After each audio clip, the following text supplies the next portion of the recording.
So let's talk about history for a minute, for those of you who have lived it and those of you who are interested in it. Of course, we all know Galton was considered the father of testing. He was certainly interested in gifted and developing tests for intelligence, and this was in the 19th century. Cattell comes along and really is focused on eyewitness testimony.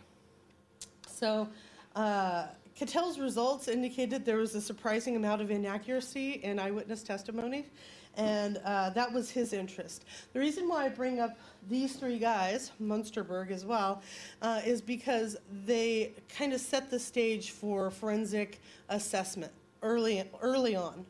Munsterberg was really interested in, or really set the stage for expert witness testimony, which we'll talk about in a little while.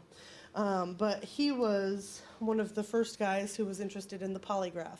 And a student of his, in 1917, William Marston, founded the first type of blood pressure machine that would then be turned into the polygraph that we know today.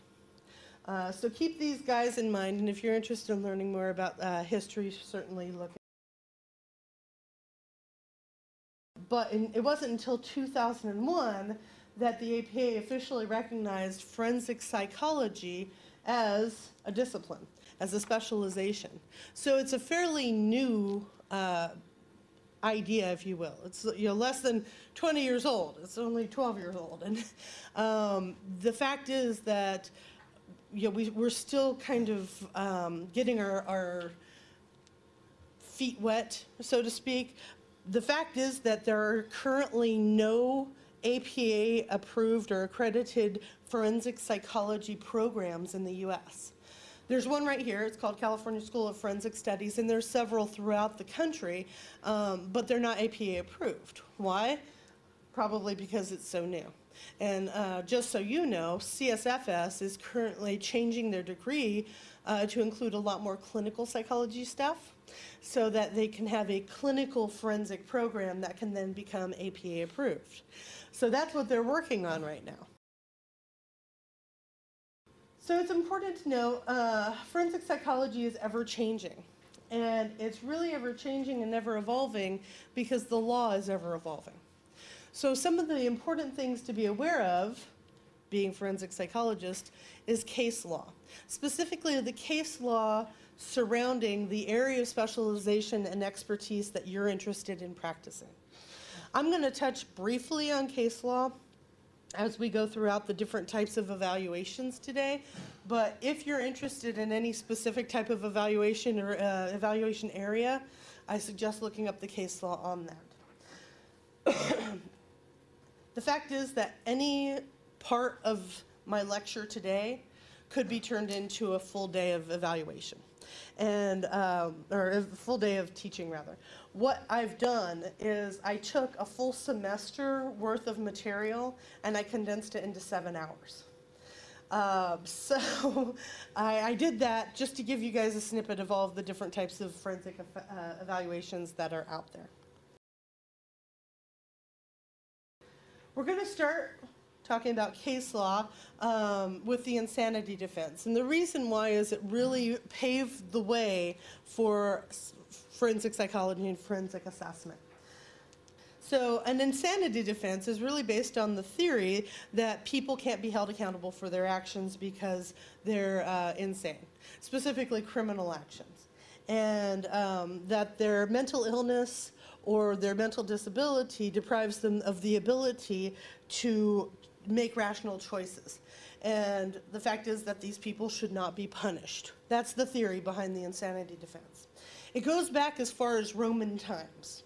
And when someone was considered a lunatic, they weren't necessarily punished. They were put in a place that they weren't a danger to themselves or others. Well,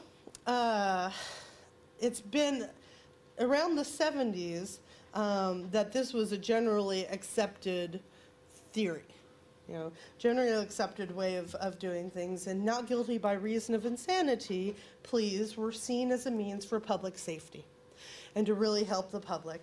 And people were found, bless you, not guilty by reason of insanity were sent to mental institutions. McNaughton in 1843 was one of the groundbreaking cases that looked at the insanity defense. McNaughton, he was raised by a woodturner, and he grew up, worked in his father's business. He went off and saw a career as an actor, and he had a fairly good run of it, and then decided to retire from acting. Maybe he didn't do so well. Set up his own shop by 1935. And what happened was, he was a well-taught guy. He taught himself French. He was living his life. But suddenly, in 1940, he sells his business for no rhyme or reason. None of his friends can figure out why. And, he doesn't tell his father where he is going and kind of disappears for a while. And they're piecing this together after the fact, but apparently he became more and more convinced that the Tories were after him. And the Tories, of course, were run by the Prime Minister, and that meant that he needed to kill the Prime Minister because the Prime Minister was going to kill him first. Okay. Sounds rational. Maybe not. So he ended up killing the Prime Minister's secretary and was put on trial for this.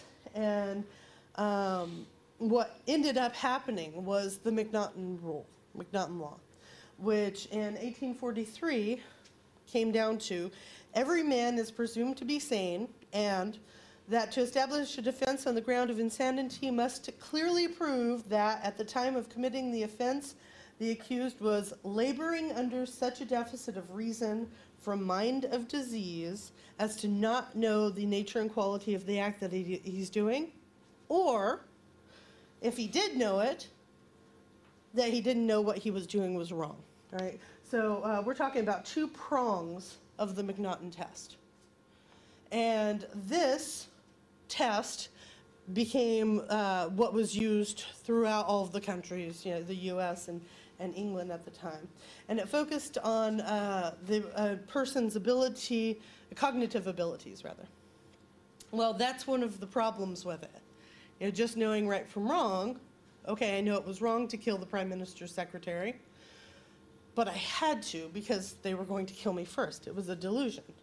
So it didn't really help very much. And unfortunately, there was so much error in this test and so many problems with it that other tests were necessary. But McNaughton ruled for the greater part of the 20th century until the irresistible impulse test came out, which was meant really to supplement McNaughton. Many states didn't believe that McNaughton went far enough because some people know right from wrong, but can't really stop themselves from acting on impulse. So the theory was that mental illness sometimes forces people to act on impulse. ALLE, which is the American Law Institute, in 1970 sought to revise this outdated notion of the McNaughton or the irresistible impulse. And what they did was they combined the two in essence. So in 1962, a panel of psychiatrists, doctors, psychologists got together and they revised this. And ALLE broadened the insanity test to include a volitional or irresistible impulse component, and it focused on the defendant's understanding of his conduct and his ability to control his actions. Well, this was okay till the 1970s. John Hinckley Jr. shot the president. And the Secret Service agent and a lot of other people, he claimed that he was trying to impress who? Jodie Foster, right. And I'm sure he did. Jodie Foster was really excited about that. He was absolutely infatuated with her. And he later described the incident to the New York Times as the greatest love offering in history of the world. At one time, Miss Foster was a star, and I was an insignificant fan. Now everything has changed. I'm Napoleon, and she's Josephine. I'm Romeo, and she's Juliet. Well, the jury was incensed because of this. and they had to find him not guilty by reason of insanity, because that was the law at the time. And of course, there was an immediate outcry of public rage. The public really said, we need to change this rule. And pretty much what happened was many of the states dropped the insanity defense as a result of this, because it was so outrageous that someone could shoot at the president and, in essence, get off. But what happened was this brought about guilty but mentally ill. So someone could then plead not necessarily not guilty by reason of insanity, but be found guilty but mentally ill, and that would allow them to be criminally liable for their actions and require them to get psychiatric treatment while incarcerated, or alternatively be placed in a mental hospital. So it really just kind of changed the wording of all of this. The laws allowing pleas and verdicts of guilty but mentally ill were first adopted in Michigan in 1975, but after the states, after the Hinckley, 12 more states immediately adopted this. Now, 1986, 3 states had abolished the use of the insanity defense altogether. Utah, Idaho, and Montana don't have it, but it is okay in California. And in the last 20 years, however, the country has really seen rapid release of not guilty by reason of insanity inmates from the hospital. Does anyone know why? Part of it is because of money. But the other part of it is because court rulings that insanity acquittees are entitled to the same constitutional due process and equal protection rights as everyone else. So how can we justify keeping someone locked up for the rest of their life if they're stabilized on medication, if they're not a danger to themselves and others? Overarching is the fact that psychiatric treatment has really helped people to not necessarily be cured, but certainly maintained. And the courts are finding more and more that their civil liberties are being infringed on by being locked up like that. And so people are being let go. 1999, the Olmstead decision. Anyone familiar with Olmstead decision? Case of 2, at the time mentally retarded. The new term is intellectually disabled. I don't know if anyone knows that, but the DSM-5 will be using intellectual disability as opposed to mental retardation. As an aside, it is okay to put both. You still put the DSM, mental retardation, mild, moderate, severe, on your coding, but you can put in parentheses intellectual disability and throughout your report, just so you know. But at the time, 1999, 2 mentally retarded females in a state hospital were ordered to community-based center. One had a co-occurring schizophrenia, one had a personality disorder co-occurring. And they had been voluntarily put in the institution and wanted to go back to the community. They were ordered to go back to the community, but there were no resources in the community for them.